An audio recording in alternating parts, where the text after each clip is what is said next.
Of course, there are a few other properties of the key light that we haven't touched yet. The color temperature and propagation, to name a few. The easiest way to control the color of the light source is obviously to use the RGB color picker. A cinematography analogy would be placing a gel over the light source to make it any color you want. Or let's say using an RGB LED panels. So that was color wheel, the first option that we have.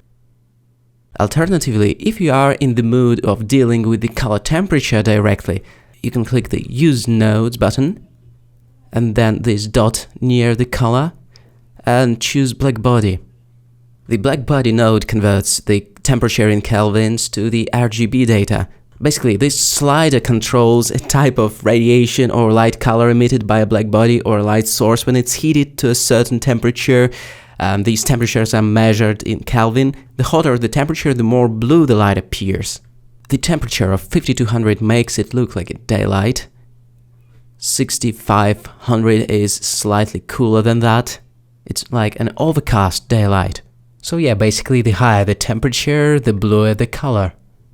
It is a standard way of dialing in the color of the light source, of balancing the light bulbs in cinema production, you name it. With that being said, to keep things simple, I will remove this node for the time being and rely on our good old color wheel instead. I will dial in the neutral white color with the saturation of 0, or using the RGB model, it should be 1 in both red, green and blue. Okay. The last slider that we haven't explored yet is the beam shape spread. As its name implies, it's a tool for shaping the directionality of light, and it can be imagined as focusing the beam, basically. From the default 180 degrees all the way to 1 degree, which makes it super focused. It is also important to note that it does correlate with the perceived softness of light. The smaller spread value does make the shadows harsher. I think we're good with the default spread value of 180, so I'm gonna control Z it all the way back. And let's imagine if we wanted to control the spread or propagation of the light beam, what else could we do? We could have used some kind of a blocker, just a regular plain object or a box. We could have simply blocked or cut the part of the light rays to better control the propagation. Actually, we will dive deeper into shaping the beam of light later on in the course, in the second chapter, where we will use different kind of blocking techniques, as well as light textures and dappled light techniques. That is a little teaser, so obviously stay tuned. Meanwhile, because we utilize a physically plausible path tracing render engine, such as Cycles, we also automatically add some fill light in addition to our key light, just like it happens in a real-world production. So as we crank up the power of our directional light component, it also affects the power of the bounce. We can tell that the drop shadow part of the minerals isn't pitch black. It's because some part of the light rays got bounced or reflected by the environment. There are two types of bounces, diffuse and glossy, and if we dial in 0 in both, we will see what we would see in Eevee, let's say.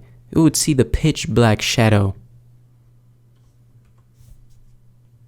And as soon as we bring back some of the light bounces and let Cycles do its light transport work, the shadow will get filled in a little bit.